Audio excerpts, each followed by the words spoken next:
और दोस्तों स्वागत है आपका अपने YouTube channel Target Civil Services में। और देखिए आज है 20 जनवरी और मध्य प्रदेश के डेली करंट अफेयर में आज हम 20 जनवरी से जितने भी इंपॉर्टेंट करंट अफेयर हैं उन पर डिस्कस करेंगे और जो नेशनल करंट अफेयर्स हैं उनको भी देखेंगे। ठीक है, तो चलिए सबसे पहले रिवीजन कर लेते हैं, उसके बाद स्टार्ट करेंगे हम आज के करंट अफेयर। ठीक है, मध्य प्रदेश की दूसरी महिला मुख्य सचिव कौन बन गई है? तो ये बन गई है वीरा राणा। देखिए अभी तक इनके पास मुख्य सचिव का अतिरिक्त प्रभार था। ठीक है, अभी तक ये माध्यमिक शिक्षा मंडल यानी एमपी बोर्ड की अध्यक्ष थी। ठीक है, और अतिरिक्त प्रभार दिया गया था इनको मुख्य सचिव का, लेकिन अब ये मुख्य सचिव बन गई है। अतिरिक्त प्रभार से इनको पूर्ण प्रभार दे दिया गया है मुख्य सचिव का। तो ये दूसरी महिला मुख्य सचिव है हमारे मध्य प्रदेश की। ठीक है, हमारे मध्य प्रदेश की पहली महिला मुख्य सचिव कौन थी? निर्मला बूच थी और इनका अभी हाल में निधन हुआ है। ठीक है, तो ये मोस्ट इंपॉर्टेंट है, याद रखिएगा। देखिए मध्य प्रदेश की पहली सेंट्रल ड्रग टेस्टिंग लैब किस जिले में स्थापित की जाएगी? तो ये इंदौर में स्थापित की जाएगी। तो इसका आंसर हो जाएगा ऑप्शन नंबर डी। ठीक है, हमारे मध्य प्रदेश की पहली central drug testing lab Indore district में स्थापित की जाएगी। मध्य प्रदेश के किस शहर में राष्ट्रीय मीडिया संग्रहालय की स्थापना की जाएगी? तो ये की जाएगी भोपाल में। ठीक है, तो इसका आंसर हो जाएगा ऑप्शन नंबर बी। भोपाल में राष्ट्रीय मीडिया संग्रहालय की स्थापना की जाएगी। इस संग्रहालय की स्थापना भोपाल में भी कहां पर की जाएगी? तो ये माखनलाल चतुर्वेदी राष्ट्रीय पत्रकारिता विश्वविद्यालय में की जाएगी। Madhya Pradesh power management company ने किस परमाणु विद्युत परियोजना से विद्युत क्रय करने का एक पावर परचेस एग्रीमेंट किया है? तो ये काकरापुर गुजरात से। तो इसका आंसर हो जाएगा ऑप्शन नंबर डी। ठीक है, काकरापुर गुजरात से अभी हाल ही में हमारे Madhya Pradesh power management company ने विद्युत क्रय करने का एक पावर परचेस एग्रीमेंट किया है। चलिए अभी स्टार्ट करते हैं आज के करंट अफेयर। तो आज के करंट अफेयर में पहला क्वेश्चन है हमारा, देखिए मध्य प्रदेश के किस जिले में देश का पहला जियो पार्क बनाया जाएगा? तो ये जबलपुर डिस्ट्रिक्ट में। तो इसका आंसर हो जाएगा ऑप्शन नंबर सी। ठीक है, हमारे मध्य प्रदेश की संस्कारधानी जबलपुर में देश का पहला जियो पार्क बनाया जाएगा। तो देखिए जबलपुर में बनने वाला देश का पहला जियो पार्क जियोलॉजिकल संरचनाओं के साथ साथ मानव सभ्यता के विकास के अध्ययन, पर्यटन और संस्कृति के विकास में भी मील का पत्थर साबित होगा। जियो पार्क में स्थापित किया जाने वाला संग्रहालय विश्व स्तर का होगा और यहाँ 3D modelling, thematic design, interactive touch table आदि अत्याधुनिक तकनीक का प्रयोग भी किया जाएगा। मध्य प्रदेश की भू संस्कृति, नर्मदा की भू विरासत, पृथ्वी की खोज, पृथ्वी के केंद्र की यात्रा सहित अन्य विषयों पर प्रभावी एवं इच्छाप्रद जानकारी इंटरैक्टिव एंड 3D मॉडलिंग के माध्यम से दी जाएगी।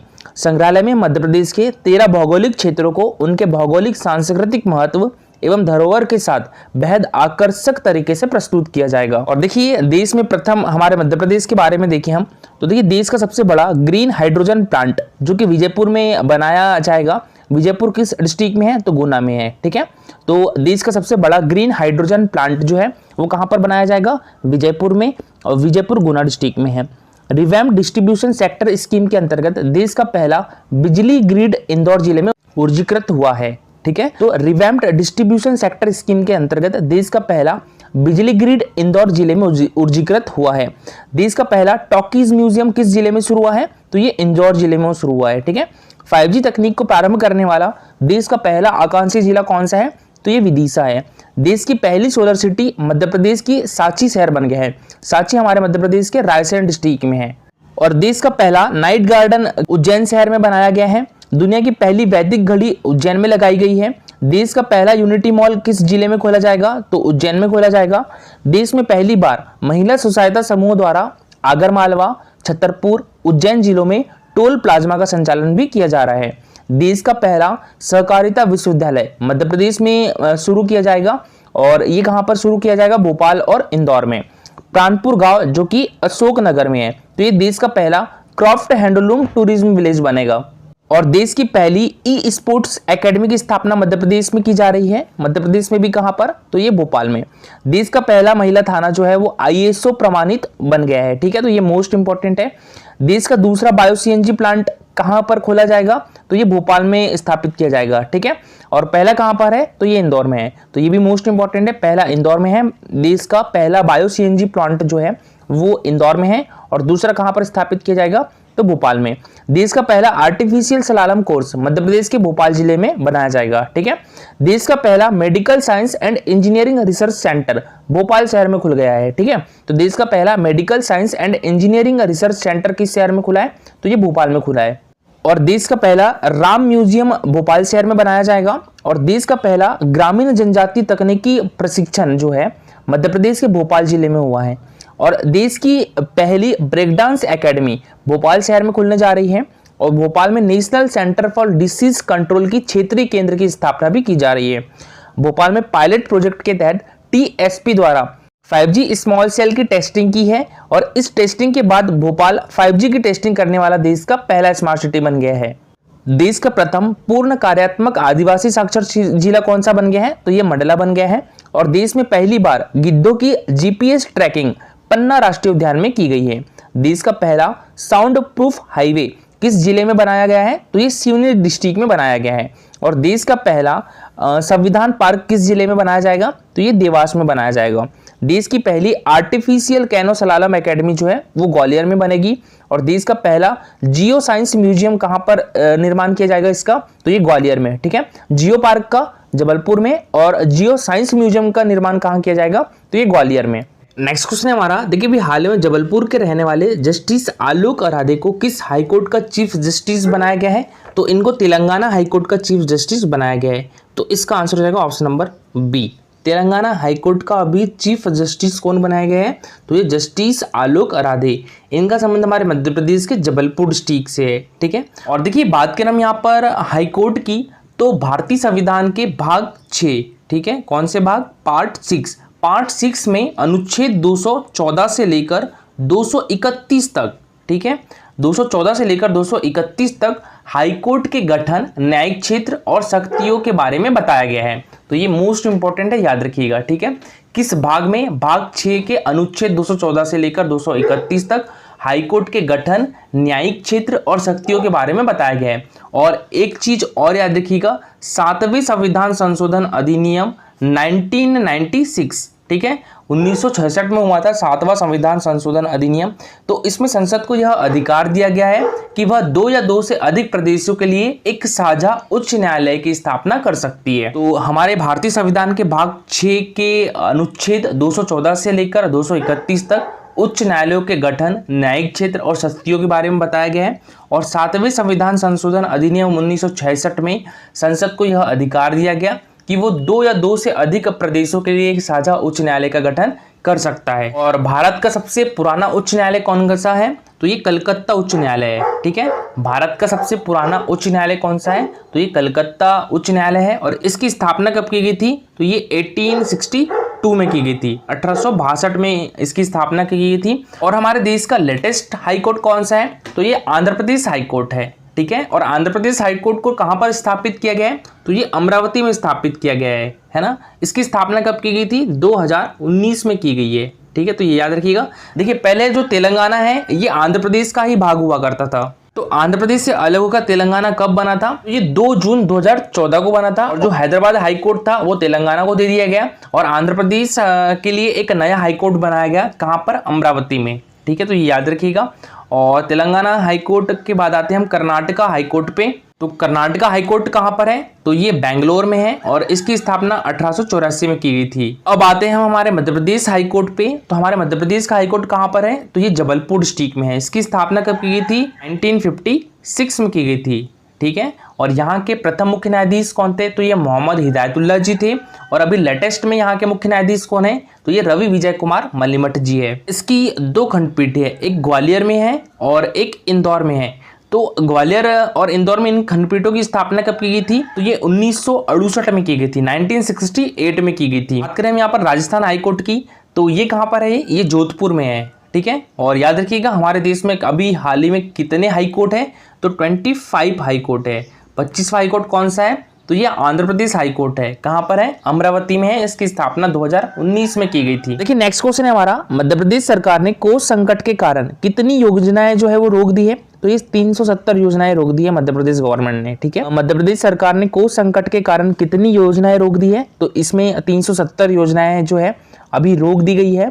और लाडली बहन जो योजना है वो नहीं रोकी गई है क्योंकि अभी आगे केंद्रीय चुनाव होने हैं। लाडली बहना जो योजना है इसमें हर महीने 1600 करोड़ रुपए का व्यय होता है, ठीक है। और ऑलरेडी हमारे मध्य प्रदेश गवर्नमेंट पे लगभग 3 लाख करोड़ रुपए का कर्ज है, ठीक है। तो देखिए मध्य प्रदेश सरकार ने कोविड संकट के कारण 370 योजनाएं रोक दी है। इसमें स्कूल, आईटी उद्योग, कृषि ऋण, मेट्रो रेल और प्रधानमंत्री सड़क योजना से संबंधित योजनाएं शामिल हैं।